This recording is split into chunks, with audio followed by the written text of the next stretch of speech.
AISECT college of technical education Baikunthpur के YouTube channel पर आप सभी का स्वागत है। हमारे लेटेस्ट वीडियोस को देखने के लिए चैनल को सब्सक्राइब करें और बेल आइकन जरूर दबाएं। Good morning students. Now today we are discussing about a new concept in C programming language which is called structure. तो आज हम देखते हैं स्ट्रक्चर होता क्या है, स्ट्रक्चर की वर्किंग और स्ट्रक्चर को आप किसी भी सी प्रोग्राम में कैसे यूज कर सकते हो, इन्हीं कॉन्सेप्ट को हम डिस्कस करने जा रहे हैं। तो सबसे पहले देखते हैं स्ट्रक्चर होता क्या है, व्हाट इज स्ट्रक्चर। तो देखिए definition, A structure is a collection of related data items which can be different types filled together in a single unit। कहने का मतलब सिंपल सा ये है कि स्ट्रक्चर रिलेटेड डाटा आइटम्स का, यानी एक दूसरे से संबंधित ऐसे data items, that means variable और कांस्टेंट का ऐसा समूह होता है जो कि एक नाम से एक साथ स्टोर करके रखे जाते हैं। सिंपली कुछ आप ऐसा कह सकते हैं, स्ट्रक्चर अलग अलग डाटा टाइप के मल्टीपल वेरिएबल्स का कलेक्शन होता है जो कि एक नाम से स्टोर करके रखे जाते हैं, एक यूनिट के रूप में, एक नाम से। Next, all the elements of structure are stored at continuous memory location। That means structure के सभी एलिमेंट्स को कंटिन्यूअस यानी लगातार मेमोरी पोजीशंस में, जैसे मेमोरी में उनको स्पेस मिलता है, उसी पर्टिकुलर कंटिन्यूअस फॉर्मेट में स्ट्रक्चर के वेरिएबल्स को मेमोरी में अलग अलग पोजीशंस में स्टोर किया जाता है। फॉर एग्जाम्पल, इंटीजर टाइप का वेरिएबल अगर पहले मिला, पहले इंटीजर वेरिएबल को, देन फ्लोट वेरिएबल को, इसके बाद कैरेक्टर वेरिएबल को आप स्टोर करके रखो। फर्स्टली इंटीजर टाइप वेरिएबल है, 2 बाइट का स्पेस लेता है। फर्स्टली इंटीजर वेरिएबल के लिए 2 बाइट का स्पेस लिए। देन इसके बाद फ्लोट है, 4 बाइट का स्पेस लेता है। 4 बाइट का अगला 4 बाइट फ्लोट के लिए हो गया। देन कैरेक्टर का है, 1 बाइट का स्पेस लेता है, अगला 1 बाइट कैरेक्टर के लिए रिजर्व हो गया। ये जो मेमोरी का एलोकेशन होता है कंटिन्यूअस फॉर्मेट में होता है, लगातार मेमोरी एलोकेट होती है। Next, the data items enclosed with a structure are known as its members which can be either of integer, float और character it.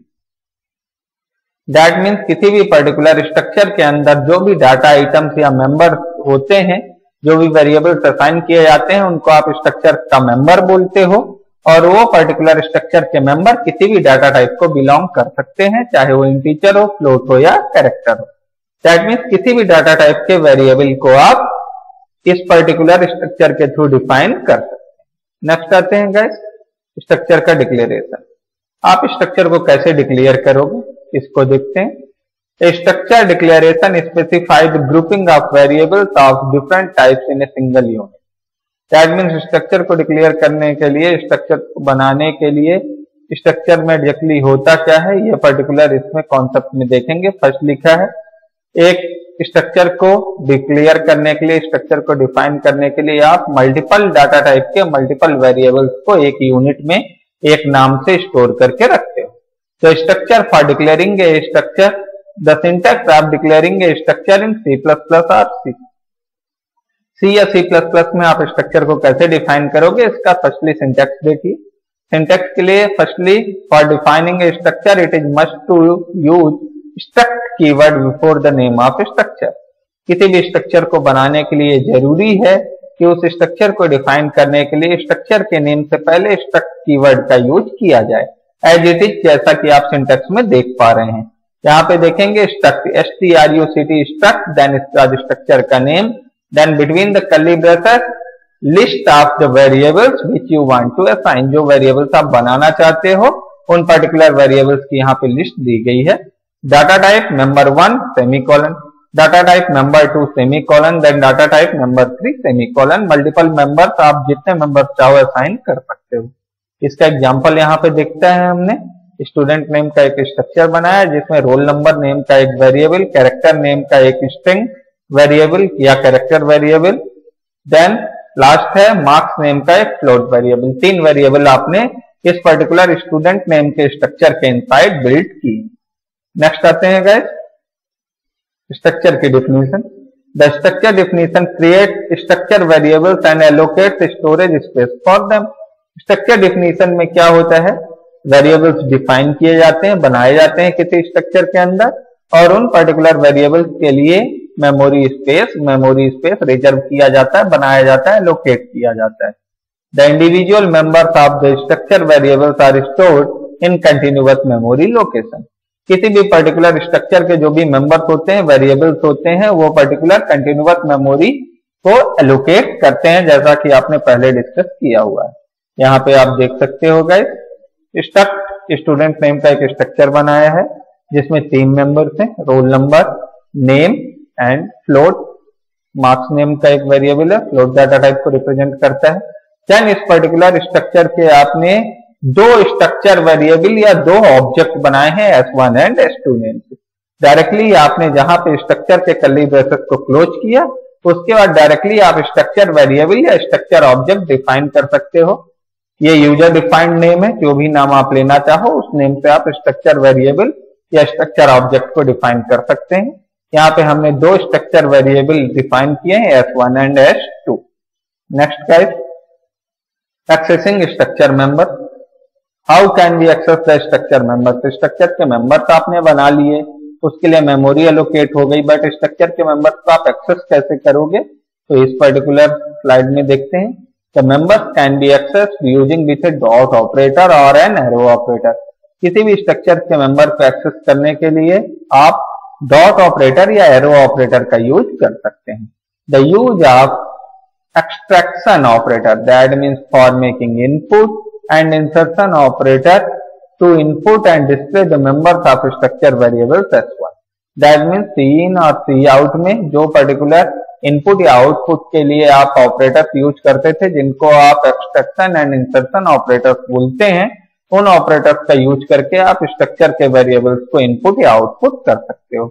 As it is inside this example, यहाँ पे देखिए सीन में मैंने S1 dot RNO, that means S1 name का जो object है उसका रोल नंबर नेम का जो वेरिएबल है उसमें वैल्यू मैंने इनपुट की। Then second one S1 dot name, S1 name का जो स्ट्रक्चर वेरिएबल या स्ट्रक्चर ऑब्जेक्ट बनाए हो, उस पर्टिकुलर स्ट्रक्चर ऑब्जेक्ट के नेम के वेरिएबल में मैंने वैल्यू इनपुट की। Then S1 dot marks, S1 name का जो स्ट्रक्चर वेरिएबल मैंने बनाया है उसके मार्क्स नेम का जो स्ट्रक्चर और वेरिएबल के अंदर मार्क्स नेम का जो वेरिएबल है उसके अंदर मैंने वैल्यू को इनपुट लिया। देन सी आउट के थ्रू उन्हीं तीनों पर्टिकुलर वेरिएबल्स की वैल्यू को मैंने प्रिंट लिया।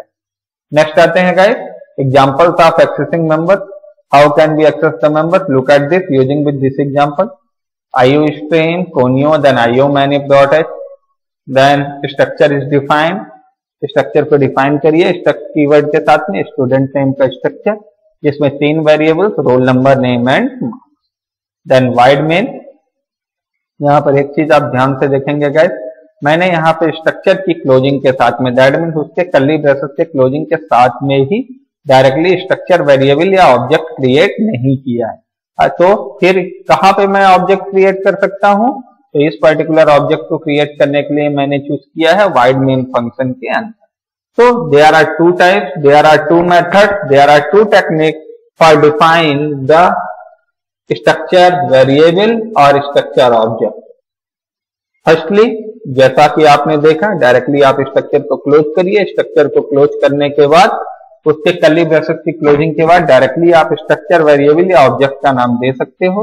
और दूसरा मेथड ये है जहां पे आपने मेन फंक्शन के अंदर स्ट्रक्ट कीवर्ड के साथ में स्ट्रक्चर का नेम देन ऑब्जेक्ट का नेम के थ्रू एक नया स्ट्रक्चर वेरिएबल या स्ट्रक्चर ऑब्जेक्ट क्रिएट किया। तो गाइस इस पर्टिकुलर एग्जांपल को ध्यान से देखेंगे। वाइड मेन फंक्शन के अंदर मैंने स्ट्रक्ट कीवर्ड के साथ में स्टूडेंट नेम के स्ट्रक्चर का एक ऑब्जेक्ट या स्ट्रक्चर वेरिएबल बनाया S1 नेम से। Then enter the roll number, name and marks. तीन कमांड के थ्रू मैंने S1 का RNO, S1 का नेम और S1 की मार्क्स को इनपुट किया है।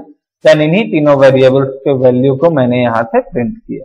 यहाँ पे सेट प्रिसीजन ये सिंपल सा मैनिपुलेटर है जो कि आपके प्रिसीजन को, दैट मींस आफ्टर पॉइंट जो वैल्यूज आती हैं उन पर्टिकुलर वैल्यूज को फिक्स करता है, उनकी लेंथ को फिक्स करता है। तो गाइस ये हुआ आपका सिंपल सा एग्जांपल। नेक्स्ट आगे आते हैं, स्ट्रक्चर इनिशियलाइजेशन। डायरेक्टली आप स्ट्रक्चर की वैल्यूज को इनिशियलाइज भी कर सकते हो। यहाँ पे देखिए, structure variable is initialised with values that are to be assigned to its member within the bracket. किसी भी पर्टिकुलर स्ट्रक्चर के मेंबर को, स्ट्रक्चर वेरिएबल को आप डायरेक्टली कर्ली ब्रेसेस के अंदर जो multiple list of values pass करोगे वो वैल्यूज डायरेक्टली जाके स्ट्रक्चर वेरिएबल्स में असाइन होती हैं। यहाँ पे देखिए मैंने एम्प्लॉय नेम का एक स्ट्रक्चर क्रिएट किया है जिसमें 4 वेरिएबल्स हैं। First employee number, second employee name, third department ID और फोर्थ है सैलरी। अब इन चारों पर्टिकुलर वैल्यूज को मैं अगर इनपुट करना चाहूँ डायरेक्टली ऑब्जेक्ट के थ्रू या स्ट्रक्चर वेरिएबल के थ्रू तो कैसे कर सकता हूँ। देखिए यहाँ पे मैंने एम्प्लॉय नेम का जो आपने स्ट्रक्चर बनाया है तो स्ट्रक्चर का कीवर्ड का यूज किया है। देन इसके बाद ईएमपी नेम का मैंने एक ऑब्जेक्ट या स्ट्रक्चर वेरिएबल बनाया है। Equal to between the curly braces मैंने directly list of values pass कर दी है। तो first employee number integer value के लिए मैंने 101, सेकंड एम्प्लॉय नेम के लिए मैंने AMAN डबल कोटेशन मार्क के अंदर because this data belongs to character data type and character values always inside the double और single quotation mark. Then after this department ID ये भी न्यूमेरिक है, integer है तो मैंने डिपार्टमेंट आईडी में इनपुट की है। देन इसके बाद फ्लोट सैलरी, सैलरी भी फ्लोट वैल्यू है। देन इस पर्टिकुलर पोजीशन में मैंने 20,000 यहाँ पे पुट किया है। तो गाइस इस पर्टिकुलर चारों वैल्यूज को मैं डायरेक्टली इन स्ट्रक्चर वेरिएबल्स में इनिशियलाइज कर पा रहा हूं इस मेथड का यूज करके। नेक्स्ट आइए example of structure initialisation. Structure initialisation आप कैसे कर पाओगे और इनकी वैल्यू को आप प्रिंट कैसे कर पाओगे। सिंपल वही कॉन्सेप्ट जो आपने पहले देखा है उसी एम्प्लॉय वेरिएबल के थ्रू मैंने 4 वैल्यू यहाँ पे पास कर दी हैं। अब उन्हीं चारों वैल्यूज को मैंने प्रिंट स्टेटमेंट के थ्रू यानी सी आउट स्टेटमेंट के थ्रू यहाँ पे प्रिंट आउट लिया हुआ है। इसमें नथिंग स्पेशल, इस एग्जांपल में कुछ भी अलग से नहीं है, सेम वही कॉन्सेप्ट है। बस मैंने उन पर्टिकुलर वैल्यूज को जिनको मैंने इनिशियलाइज किया था उन्हीं पर्टिकुलर वैल्यूज को सी आउट कमांड के थ्रू यहाँ पे प्रिंट भी ले लिया। नेक्स्ट आइए structure assignment. The values of one structure variable is assigned to another variable of same type using assignment statement. If S1 and S2 are the structure variables of type student, then the statement S2 equal to S1. Then इस particular case में S1 structure variable के जो भी members की value है वो directly S2 structure variable के members पर assign हो जाएगी। सिंपल सा कॉन्सेप्ट है S2 equal to S1। That means S1 के स्ट्रक्चर वेरिएबल्स के एलिमेंट्स की मेंबर्स की जो भी वैल्यू है वो S2 के स्ट्रक्चर वेरिएबल्स के मेंबर्स के अंदर असाइन हो जाएगी। नेक्स्ट आते हैं गाइस, सिंपल सा एग्जांपल है, वही कॉन्सेप्ट आपने यूज किया S1 equal to S2 equal to S1। Then S2 के थ्रू S2 के पूरे वेरिएबल्स की वैल्यू को आपने यहाँ पे प्रिंट किया हुआ है। सिंपल सा कॉन्सेप्ट है जैसा आपने पहले देखा है। नेक्स्ट आते हैं nesting of structure, structure with in the structure. That means structure inside the structure, किसी एक पर्टिकुलर स्ट्रक्चर को किसी दूसरे स्ट्रक्चर के अंदर एज इट इज डिफाइन करना। When the structure contains another structure it is called nested structure. Nested structure are structure inside the structure. In other words a member of a structure is a variable of another structure. This process in which a structure can appear within another structure is known as nesting of structure। Simply कह सकते हैं किसी एक particular structure के अंदर जब जरूरत आने पर किसी दूसरे स्ट्रक्चर को आप एज इट इज डिफाइन करते हो, then this particular concept is known as nesting of structure और structure inside the structure. Next देखिए सिंटैक्स देखते हैं। किसी एक स्ट्रक्चर के अंदर आप दूसरे स्ट्रक्चर को कैसे डिफाइन कर सकते हो। First structure 1, structure name 1 name का पहला स्ट्रक्चर बनाया है जिसके अंदर 2 वेरिएबल है। देन इसके अंदर मैंने एक और स्ट्रक्चर बनाया स्ट्रक्चर नेम 2, इसके अंदर भी 2 वेरिएबल 3 वेरिएबल है, आपने यहाँ पे देख लिया है। First data type, second data type और थर्ड यहाँ पे मैंने structure 1 name 1 OBJ. First structure 1 का ऑब्जेक्ट मैंने ओबीजे नेम से इस पर्टिकुलर स्ट्रक्चर 2 के अंदर डिफाइन कर लिया है। यह कॉन्सेप्ट आपका कहलाता है structure inside the structure. Next आइए इसी पर्टिकुलर नेस्टेड स्ट्रक्चर का एक छोटा सा एग्जांपल है। यहाँ पे इस एग्जांपल को आप प्रॉपर्ली देख के और समझ सकते हैं इस एग्जांपल में आपने क्या किया। फर्स्ट डेट नेम का स्ट्रक्चर है, सेकंड एम्प्लॉय नेम का स्ट्रक्चर है और इस पर्टिकुलर कॉन्सेप्ट को आप स्टडी करिए। फर्स्टली मैंने वैल्यू को इनपुट किया हुआ है और इन पर्टिकुलर वैल्यूज को इनपुट करने के बाद ध्यान से देखेंगे डेट नेम के स्ट्रक्चर का मैंने डीओजी नेम से एक ऑब्जेक्ट बनाया हुआ है। इस पर्टिकुलर डीओजी ऑब्जेक्ट के थ्रू मैं आपके डेट स्ट्रक्चर के, डेट ऑब्जेक्ट के, डेट स्ट्रक्चर के जो भी मेंबर्स हैं उनको भी एक्सेस कर पाऊंगा। सिंपल सा कॉन्सेप्ट है, इसको ध्यान से देखेंगे आप इसको समझ पाएंगे। नेक्स्ट है एरे ऑफ स्ट्रक्चर। किसी भी पर्टिकुलर स्ट्रक्चर के अंदर एरे को डिफाइन करने का प्रोसीजर और उस पर्टिकुलर स्ट्रक्चर का एरे, एरे ऑफ स्ट्रक्चर, ये दोनों कॉन्सेप्ट बिल्कुल इजी है। फर्स्टली आपने किसी भी पर्टिकुलर स्ट्रक्चर के अंदर एरे डिफाइन किया हुआ है, कैरेक्टर एरे आपने डिफाइन किया हुआ है नेम का, जिसकी विड्थ आपने 20 दी है। दैट मीन्स मैक्सिमम 20 कैरेक्टर्स का नेम ये एक्सेप्ट कर सकता है। ये कॉन्सेप्ट तो आपने पहले भी देखा हुआ है। देन इस पर्टिकुलर स्ट्रक्चर का जो ऑब्जेक्ट मैंने नेम से बनाया है, इस पर्टिकुलर ऑब्जेक्ट की मैंने 10 कॉपीज, दैट मीन्स इस पर्टिकुलर ऑब्जेक्ट की 10 कॉपीज मैंने बना ली। तो 10 कॉपीज में ये पर्टिकुलर ऑब्जेक्ट डिफाइन हो गया है। इस ऑब्जेक्ट की 10 कॉपीज बन गई हैं और हर कॉपी को उसके इंडेक्स नंबर के थ्रू आप आइडेंटिफाई कर सकते हो। इंडेक्स नंबरिंग यहाँ पे एज लाइक के सिंपल एरे 0 से स्टार्ट होगी और कहां तक जाएगी, विड्थ -1 तक। तो इस पर्टिकुलर केस में भी 0 से स्टार्ट होगी और विड्थ -1, दैट मीन्स 10 - 1 यानी 9 तक जाएगी। सिंपल सा कॉन्सेप्ट है, यहाँ पे देख सकते हैं। 2 वेरिएबल मैंने डिफाइन किए हैं स्ट्रक्चर के अंदर, integer roll number and character name का।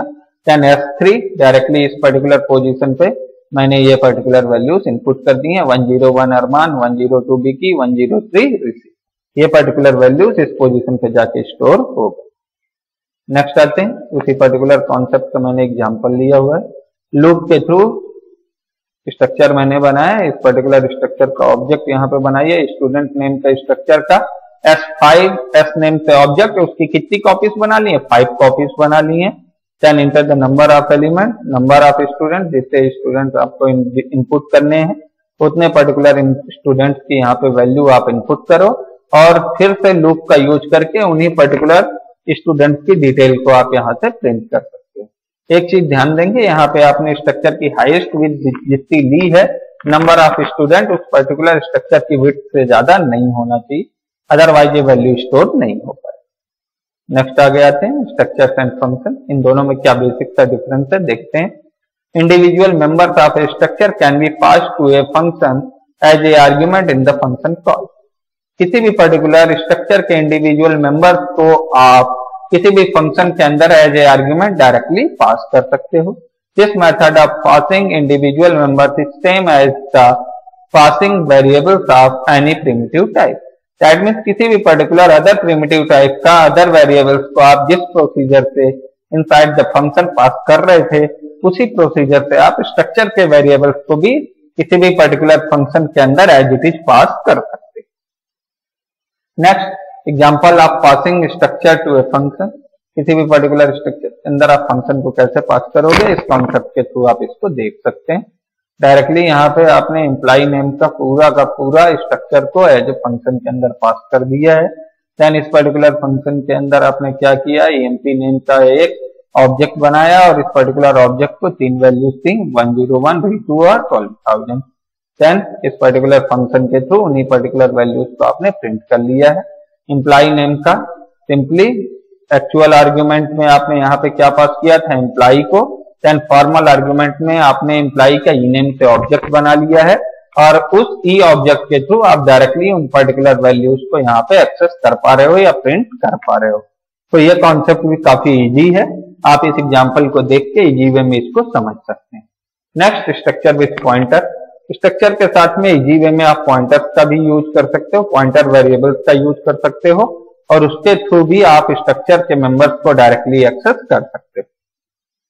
Like pointers to integer, character and other data types, pointers also pointing the structure. Pointers भी डायरेक्टली आप किसी भी स्ट्रक्चर को पॉइंट आउट करके रख सकते हैं। दैट मीन्स पॉइंटर्स का यूज करके आप किसी भी स्ट्रक्चर वैल्यू को, यानी किसी भी स्ट्रक्चर वेरिएबल के मेमोरी एड्रेस को, किसी भी स्ट्रक्चर वेरिएबल के मेंबर के मेमोरी एड्रेस को स्टोर करके रख सकते हो। These pointers are called structure pointers और ऐसे पॉइंटर्स को आप स्ट्रक्चर पॉइंटर्स बोलते हो। यहाँ पे स्ट्रक्चर नेम का मैंने एक स्ट्रक्चर बनाया है जिसके अंदर ये पर्टिकुलर मेंबर्स हैं। Then structure name ptr name का मैंने एक पॉइंटर बनाया है जो इस पर्टिकुलर स्ट्रक्चर के मेमोरी एड्रेस को स्टोर करके रखेगा। एग्जांपल में इसको देखते हैं।